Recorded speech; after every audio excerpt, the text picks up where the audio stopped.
ఇటీవల కాలంలో జర్నలిస్టులపై దాడులు జరుగుతున్న నేపథ్యంలో సెకండ్ మీడియా పాయింట్ వద్ద కొందరు జర్నలిస్టులు నిరసన గలం వాళ్ళని అడిగి తెలుసుకుందాం. అన్న ఏంటి నిరసన? ఇటీవల జర్నలిస్టులపై దాడులు ఎక్కువ పెరిగినాయి, ఏమనుకుంటారు? గత 4-5 రోజులుగా మనం చూస్తుంటే ముఖ్యంగా తెలంగాణ రాష్ట్రంలో నిరుద్యోగ యువకులు డిఎస్సి పరీక్షను వాయిదా వేయాలని కోరుతున్నారు. వాళ్ళు పెద్దగా గుంతమ్మ కోరిక కాదు, లేకపోతే అదేంటో ప్రభుత్వానికి వ్యతిరేకమైనటువంటి అంశం కూడా కాదు. ఒకేసారి 2-3 పరీక్షలు ఉండడం వల్ల ఒకేసారి 2-3 కాంపిటేటివ్ ఉద్యోగ నియామక పరీక్షలను అటెండ్ చేయడం కష్టంగా ఉంటుంది, ఇబ్బందిగా ఉంటుంది. ప్రిపేర్ అయ్యి రాసుకోవాలి కాబట్టి డిఎస్సి పరీక్షను వాయిదా వేయండి అని ఒక ప్రజాస్వామ్యయుతంగా వాళ్ళు జెన్యూన్ డిమాండ్ చేస్తున్నారు. సో ఆందోళన మరి కవర్ చేయడానికి నిరుద్యోగ యువకులు చేస్తున్నటువంటి ఆందోళన కవర్ చేయడానికి వెళ్ళినటువంటి జర్నలిస్టుల పట్ల పోలీసులు వ్యవహరిస్తున్నటువంటి తీరు అనేది చాలా బాధాకరం, తీవ్రంగా ఖండించాల్సినటువంటి అంశం ఒక అంశంగా కనబడుతూ ఉన్నది. ఇవాళ ఉస్మానియా యూనివర్సిటీలో అదే డిఎస్సి విద్యార్థులు ఎవరైతే ఉన్నారో డిఎస్సికి కాంపిటేట్ అవుతున్నటువంటి నిరుద్యోగ యువకులు వాయిదా వేయాలంటూ ఆందోళన చేస్తున్నప్పుడు జీనియస్ ప్రతినిధి అయినటువంటి శ్రీచరణ్ అక్కడికి వెళ్ళి మరి ఆ కార్యక్రమాన్ని కవర్ చేస్తున్నటువంటి సందర్భంలో అక్కడ ఉస్మానియా యూనివర్సిటీ పోలీసులు ఆయన పట్ల వ్యవహరించిన తీరు చాలా తీవ్రంగా ఖండించదగినటువంటి పోలీసుల ఈ దురుసు ప్రవర్తన అనేది. మరి కొత్తగా తెలంగాణ రాష్ట్రంలో ఏర్పడినటువంటి గౌరవ ముఖ్యమంత్రి రేవంత్ రెడ్డి గారి నాయకత్వంలోని ప్రభుత్వం అయినా కూడా మరి ఆ పోలీసుల వ్యవహార శైలిలో మార్పు తీసుకొస్తుందని ఆశించాం, కానీ మరి పోలీసుల వ్యవహార శైలిలో ఏమీ మార్పు లేదు. గతంలో ఎట్లా ఉందో ఇప్పుడు కూడా అట్లానే ఉంది. మరి ఇది సరైనది కాదు. ముఖ్యంగా జర్నలిస్టుల పట్ల ఈ పోలీసుల దురుసు ప్రవర్తన అనేది అసలే సరైనటువంటి అంశం కాదు. బల్కంపేట దగ్గర ఒక మహిళా జర్నలిస్టు, అంతకుముందు ఆ గాంధీ హాస్పిటల్లో ఒక కెమెరామెన్ పై కూడా పోలీసులు దాడి చేయడం ఎట్లా? ఇది కూడా చాలా తీవ్రంగా ఖండిస్తున్నాం. Telangana union of working journalist, Telangana electronic media journalist union పక్షాన తీవ్రంగా ఖండిస్తున్నాం. ఎక్కడైనా సరే జర్నలిస్టులు తమ విధులు నిర్వహిస్తున్నటువంటి సమయంలో జర్నలిస్టుల పట్ల పోలీసులు ప్రవర్తిస్తున్నటువంటి దురుసు ప్రవర్తన అనేది సరైనది కాదు. పోలీసులు తమ ప్రవర్తనను మార్చుకోవాలి, పోలీసులు తమ యాటిట్యూడ్ను తమ విధానాన్ని మార్చుకోవాలి. ముఖ్యంగా జర్నలిస్టుల పట్ల వాళ్ళు వ్యవహరించే తీరును మార్చుకోవాలి. మరి ఒక మహిళా జర్నలిస్ట్ పట్ల ఒక అవమానకరంగా వ్యాఖ్యలు చేస్తూ వ్యవహరించడం అనేది చాలా తీవ్రంగా ఖండిస్తున్నాం. అదేవిధంగా ఇవాళ ఉస్మానియా యూనివర్సిటీలో కూడా శ్రీచరణ్ను మనం చూసాం, విజువల్లో చూస్తుంటే చాలా స్పష్టంగా కనబడుతుంది. ఇద్దరు ఎస్ఐ సిఎస్ఐ అధికారులను బలవంతంగా చొక్కా పట్టుకొని లాక్కెళ్ళి పోలీసు వాహనంలో ఎక్కించి తీసుకెళ్ళి మరి ఉస్మానియా యూనివర్సిటీ పోలీస్ స్టేషన్లో పెట్టడం అనేది చాలా దారుణం. దీన్ని తీవ్రంగా ఖండిస్తున్నాం. మరి ఇక్కడ ఉన్నటువంటి సెక్రటేరియట్ జర్నలిస్టులే కాకుండా తోటి జర్నలిస్టు మిత్రులందరం కూడా టీయూడబ్ల్యూజే తెంజీతో పాటు జర్నలిస్టు మిత్రులందరం కూడా మరి ఆ శ్రీచరణ్ పైన జరిగినటువంటి పోలీసుల దాష్టికానికి సంఘీభావంగా ఇక్కడ మేము ఒక శాంతియుతంగా నల్ల బ్యాడ్జీలతో నిరసన కూడా తెలియజేస్తున్నాం. భవిష్యత్తులో కూడా జర్నలిస్టులపైన ఇలాంటి దురుసు ప్రవర్తనలు కానీ దాడులు కానీ జరగకుండా మరి ముఖ్యమంత్రి హోంమంత్రిగా ఉన్నాడు కాబట్టి గౌరవ ముఖ్యమంత్రి హోంమంత్రి గారు పోలీసు ఉన్నతాధికారులు మరి చర్యలు తీసుకోవాలి. పోలీసులకు ఒక స్పష్టమైనటువంటి ఆదేశాలు ఇవ్వాలని కూడా డిమాండ్ చేస్తున్నారు. సీఎం పక్కన సెక్రటరియట్లో ఉన్నారు, దీనికి సంబంధించి సీఎం కానీ మీరు మంత్రులు కానీ ఏమైనా కలిసే ప్రయత్నం చేశారా? అంటే కొద్దిసేపటి క్రితమే గౌరవ ఐటీ ఇండస్ట్రీ శాఖ మంత్రి దుద్దిల శ్రీధర్ బాబు గారిని కలిసి కూడా ఈ అంశాన్ని వారి దృష్టికి తీసుకెళ్లడం జరిగింది. వారికి జర్నలిస్టుల పక్షాన ఒక వినతి పత్రాన్ని కూడా ఇచ్చాం. వెంటనే వారు స్పందించి హైదరాబాద్ సిటీ పోలీస్ కమిషనర్తో కూడా మాట్లాడారు. భవిష్యత్తులో కూడా ఇలాంటి చర్యలు జరగకుండా మీరు జాగ్రత్తలు తీసుకోవాలని కూడా మరి మంత్రి శ్రీధర్ బాబు గారు హైదరాబాద్ నగర పోలీస్ కమిషనర్కి ఆదేశం కూడా ఇచ్చారు. కాబట్టి మేము ఆశిస్తున్నాం, we are hopeful with government wipe. ఎందుకంటే ప్రభుత్వంలో ఉన్నటువంటి మంత్రులు సానుకూలంగా స్పందించారు కాబట్టి భవిష్యత్తులో ఇలాంటి ఘటనలు చోటు చేసుకోవని అయితే మేము ఆశాభావంగా ఉన్నాం. ఒకవేళ జరిగితే మాత్రం తప్పనిసరిగా ఇట్లాగే మా జర్నలిస్టుల కమ్యూనిటీ అందరూ, మా జర్నలిస్టుల అందరి యొక్క ఈ నిరసన ఈ విధంగా తప్పనిసరిగా మేము వ్యక్తం చేస్తాం. జర్నలిస్టుల పక్షాన అది ఎవరైనా, ఏ ప్రభుత్వం ఉన్నా, ఎవరున్నా సరే, పోలీసులు ఎవరైనా మా జర్నలిస్టులకు ఎక్కడ ఇబ్బంది కలిగినా, మా విధులకు ఎక్కడ ఇబ్బంది కలిగినా మేము జర్నలిస్టులు అందరం కూడా ఒక ఐక్యంగా యూనిటీగా దాన్ని తప్పకుండా ఖండిస్తాం. జర్నలిస్టుల మీద జరిగే దాడులను వ్యతిరేకిస్తాం. జర్నలిస్టులకు మేము అండగా ఉంటామని తెలియజేస్తున్నాను. దాదాపు నిరుద్యోగుల అంశం స్టార్ట్ అయిన కాడి నుంచి మీడియా పైన ఆంక్షలు కూడా మనకు ఎక్కువ పడుతున్నాయి. మేము కూడా ప్రత్యక్షంగా ఈ నిరుద్యోగుల అంశాన్ని ఎత్తుకొని కవర్ చేసినప్పుడు కూడా మాకు కూడా చాలా ఆంక్షలు, బక్క జిడ్సన్ ఇంటి దగ్గర కానీ పోలీసులు కనీసం ఇంటిపైకి వెళ్ళకపోవడం, ఇంటి దగ్గర కనీసం మాకు కూడా ఆంక్షలు పెట్టడం ఎలా అనిపిస్తుంది?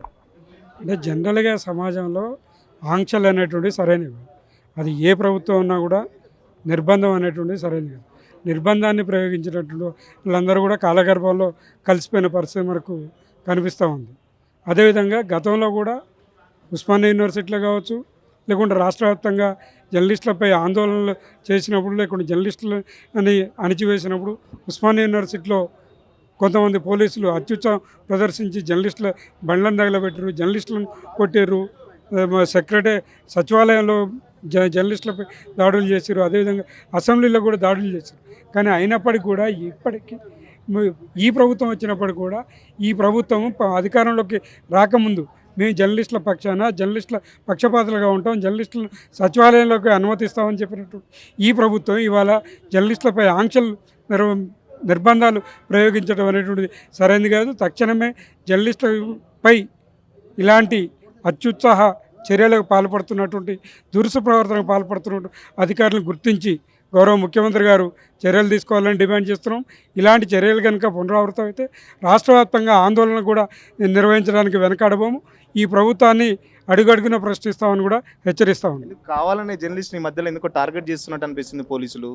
ఎందుకు అట్లా? పోలీసులు అంటే వాళ్ళ పై అధికారుల అండతోనే ఎట్లా చేస్తున్నారా, లేకపోతే అంటే మన పై అధికారుల ఆదేశాల ప్రభుత్వ ఆదేశాల అన్నది మనం చెప్పలేకపోవచ్చు. కానీ జనరల్గా పోలీస్ టెండెన్సీ ఎట్లుంటుందంటే జరుగుతున్నటువంటి ఇన్సిడెంట్ ఏదైతే ఉందో దాన్ని కవరేజ్ రానియకుండా చేయాలని ఒక తాపత్రయం వాళ్ళలో ఉంటుంది. ఆ తాపత్రయంలో భాగంగా పోలీసులు అత్యుత్సాహం ప్రదర్శించే అవకాశం ఉంటుంది. ఇట్లా అత్యుత్సాహం ప్రదర్శించేటువంటి అధికారులపై ప్రభుత్వం అప్రమత్తంగా ఉండాలి, ప్రభుత్వం వాళ్ళని శిక్షించాల్సిన అవసరం ఉందని మాత్రం టీయూడబ్ల్యూజే పక్షాన మేము అభిప్రాయపడతా ఉన్నాం. ఇటీవల గాంధీ హాస్పిటల్ కూడా ఒక కెమెరామెన్కి సంబంధించి దాడికి మాట్లాడడానికి వాళ్ళ సంఘం నాయకులు ఉన్నారు. బ్రదర్, ఈ మధ్యలో గాంధీ హాస్పిటల్ కూడా ఒక కెమెరామెన్ పై పోలీసులు చేసుకోవడం ఎలా ఉంది? ఇది తీవ్రమైన ఖండిస్తున్నాం దీన్ని. జర్నలిస్టు టీవీజే తరపు నుంచి ఏంటంటే విధి నిర్వహణలో ఎవరైనా జర్నలిస్టు పనిచేస్తుంటారు, విధికి ఆటంకం కలగకుండా ఏ ప్రభుత్వాలైనా మేము మా డ్యూటీలో మేము ఉంటాము. దాన్ని ఇట్లా చేయడం కరెక్ట్ కాదు. పోలీసు వారి వైఖరి అనేది కరెక్ట్ పద్ధతి. ఏంటంటే జర్నలిస్టు కవరేజ్ ఏరియాలు ఉంటాయి, ఏ ప్రభుత్వం అన్నా ఇటువైపు ఉన్నా అటువైపు ఉన్నా. అంటే ఎందుకు ఆ రోజు కెమెరామెన్ పై అంత దాడికి చేయాల్సిన అవసరం ఏముంది ఆ రోజు? అంటే కెమెరామెన్ ఏమన్నా అంటే విజువల్స్ ఏమన్నా వాళ్ళకి నచ్చని విజువల్స్ ఏమన్నా తీసిండా, లేకపోతే ఏమైనా? లేదు, న్యాచురల్గా తీసే విధంగానే తీస్తారు, ఎవరికి ఆటంకం లేకుండా వాళ్ళ డ్యూటీ వాళ్ళు చేస్తారు, మేము ఆ డ్యూటీ మేము చేస్తారు. వాళ్ళు ఏంటంటే ర్యాష్గా వచ్చి ఇట్లా డీల్ చేయడం జరిగింది. ఇది కరెక్ట్ కాదు అని మేము అంటున్నాం సంఘాలు. ఆ రోజు నిన్న బల్కంపేట మహిళా జర్నలిస్ట్కి సంబంధించిన వాళ్ళ కెమెరామెన్ కూడా ఇక్కడే ఉన్నాడు. బ్రదర్, నిన్న ఏమైంది అసలు బల్కంపేట ఇల్లమ్మ టెంపుల్ దగ్గర? నిన్నలో నేను షూట్కి పోయినాం అమ్మవారికి. ఏమవుతుందంటే లేడీ రిపోర్టర్ వచ్చింది 10 టీవీ. ఆయన ఎస్ఐ ఉన్నాడు. ఎస్ఐకి ఏం చెప్పిందంటే, సార్ మాకు వేరే దారిలో పంపి మేము ప్రెగ్నెంట్ ఉంటాయంటే ఏం చెప్పిండు ఆయన, నువ్వు ప్రెగ్నెంట్ అయితే నేనేం చేయాలా, నా దగ్గర ఏమో ప్రూఫ్ ఉందా, ప్రూఫ్ చూపి అని చెప్పింది నాకు. ఆయనకి నేనే విజువల్ తీసుకున్నాను. నిన్న కూడా ఇదే అవుతుంది అక్కడ బల్గంపేటలో. ఇది బ్యాడ్ వర్డ్ చేస్తే ఎట్లా మరి? ఒక ఆడవాళ్ళకి రెస్పెక్ట్ లేదు ఇట్లా మరి. ఇదే నేను కూడా నిన్న ఇదే అవుతుంది. నేను కూడా అక్కడనే ఉన్నా. మేము మొత్తం షూట్ చేసిన, రికార్డ్ చేసిన, అన్ని ఆఫీస్కి పంపించిన నేను. ఇదే ఇట్లా చేస్తే ఎట్లా మరి? పోలీస్ వాళ్ళు ఫ్రెండ్లీ పోలీస్ రికార్డ్ చేసినప్పుడు మీ మీద ఏమైనా అభ్యంతరం చెప్పారా? పోలీసులు మిమ్మల్ని వారించే ప్రయత్నం ఏమైనా చేశారా? నాకు ఇట్లా దక్కా వేసిండు. ఎందుకు రికార్డ్ చేసిండు నువ్వు అంటే, నేను కెమెరామెన్ సార్, నాకు ఇట్లా చేయవద్దు, నేను కెమెరామెన్, నేను నా పని నేను చేస్తున్నా, మీ పని మీరు చేయండి, మాకు ప్రోటోకాల్ లేదు ఇది చెప్పింది మీరు. మీకు ప్రోటోకాల్ ఉంది లేదా? మాకు ఆఫీస్లో ఇదే అవుతుంది, మా రిపోర్టర్ నేనే ఇదే రికార్డ్ చేసి పంపించిన ఆఫీస్కి. ఇంత అయింది. నా వరుస దాడులు జర్నలిస్టులపై ఒక సీనియర్ జర్నలిస్ట్ మీరు ఎట్లా అనిపిస్తుంది? ప్రజాస్వామ్యంలో 4 స్తంభాలు మరి ఉంటాయి. దాంట్లో ముఖ్యంగా 4వ స్తంభమైన ఏదైతే మరి ఈ మీడియా ఉందో, ఈ మీడియాను పూర్తి స్థాయిలో గత కొంతకాలంగా కూడా మరి ఇటు పోలీసులు కావచ్చు, అటు ప్రభుత్వంలో ఉన్న వాళ్ళు కావచ్చు, కొంత అణచివేత ధోరణి అయితే కొనసాగుతుంది.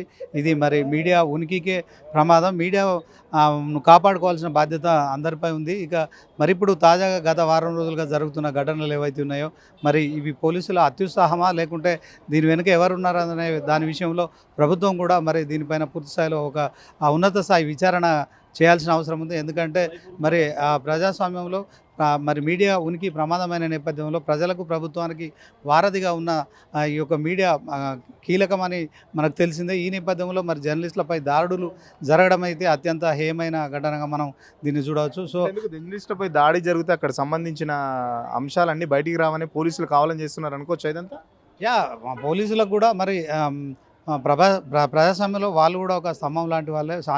శాంతియుతంగా శాంతి భద్రతను కాపాడాల్సిన బాధ్యత వాళ్ళపైన కూడా ఉంటుంది. ఎట్ ద సేమ్ టైం మరి నిరుద్యోగుల పక్షాన కూడా మరి వాళ్ళ బాధలు ప్రభుత్వానికి తెలియజేసే క్రమంలో జర్నలిస్టులు కూడా మరి పోయిన క్రమంలో ఇలాంటి ఘటనలు జరగడం అయితే మరి దీంట్లో పోలీసులు మరి తన ఒక జర్నలిస్టులు అని చెప్పి మరి ఆ మిత్రుడు ఒకతను కూడా మరి తన మాట చెప్పుకుంటున్నప్పటికీ కూడా ఈడ్చుకెళ్ళడం కావచ్చు, దాడి చేయడం కావచ్చు, జీబులో బలవంతంగా ఎక్కించడం కావచ్చు, ఆ తర్వాత కూడా మరి దాడి చేసినట్టు మరి విజువల్స్లో చూస్తే కనిపిస్తోంది. కానీ ఇదంతా మొత్తానికైతే కొంత పోలీసుల అత్యుత్సాహం అయితే కనిపిస్తోంది. మరి పోలీసుల అత్యుత్సాహం కారణంగా ప్రభుత్వానికి కూడా కొంత చెడ్డ పేరు వచ్చే అవకాశం ఉంటుంది కనుక మరి పోలీసులను కంట్రోల్ చేయాల్సిన బాధ్యత మరి పోలీసు ఉన్నతాధికారులతో పాటు ప్రభుత్వం పైన ఉంది. సో ఓవరాల్గా మరి జర్నలిస్టులు ఒక ఫ్యాషన్గా మరి తమ జీవితాలను భవిష్యత్తులో ఇలాంటివి జరగకుండా ఉండాలంటే ప్రభుత్వం ఎలాంటి చర్యలు తీసుకోవాలనుకుంటున్నారు? ఖచ్చితంగా మరి ఈ విషయంలో జర్నలిస్టుల పైన దాడులను ప్రభుత్వం మరి ఉన్నత స్థాయి దీనిపైన ఒక కమిటీ వేయాల్సిన అవసరం ఉంది.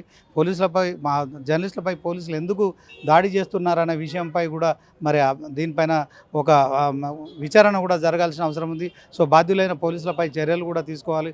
లేని పక్షంలో ఇప్పటికే మీడియా అంటేనే అందరికీ చులకన భావం ఏర్పడుతుంది. ఇక రానున్న కాలంలో కూడా మరి దీని వెనుక ప్రభుత్వం ఉందనే ప్రచారం కూడా జరుగుతున్న నేపథ్యంలో ప్రభుత్వం తన వంతు బాధ్యత మరి ఈ ఘటనలో పాల్గొన్న పోలీసులను మరి ఖచ్చితంగా చర్యలు తీసుకోవాలి. ఇలాంటి చర్యలు మరి భవిష్యత్తులో జరగకుండా కూడా మరి ఈ యొక్క ప్రభుత్వం అయితే ముందుకు రావాలని ఒక జర్నలిస్ట్గా నేను కోరుతున్నాను. ఇప్పటికైనా ప్రభుత్వం జర్నలిస్టులపై జరిగిన దాడిని సీరియస్గా పరిగణించి సంబంధిత అధికారులపై చర్యలు తీసుకోవాలి. ఈ ఘటనలు మళ్ళీ భవిష్యత్తులో పునరావృతం కాకుండా ఉండాలని చెప్పేసి ఆ జర్నలిస్ట్ సంఘాలు కోరుతున్నాయి. కెమెరా పర్సన్ మహేష్తో సురేష్, సిగ్నల్ టీవీ, సెక్రటేరియట్ నుండి.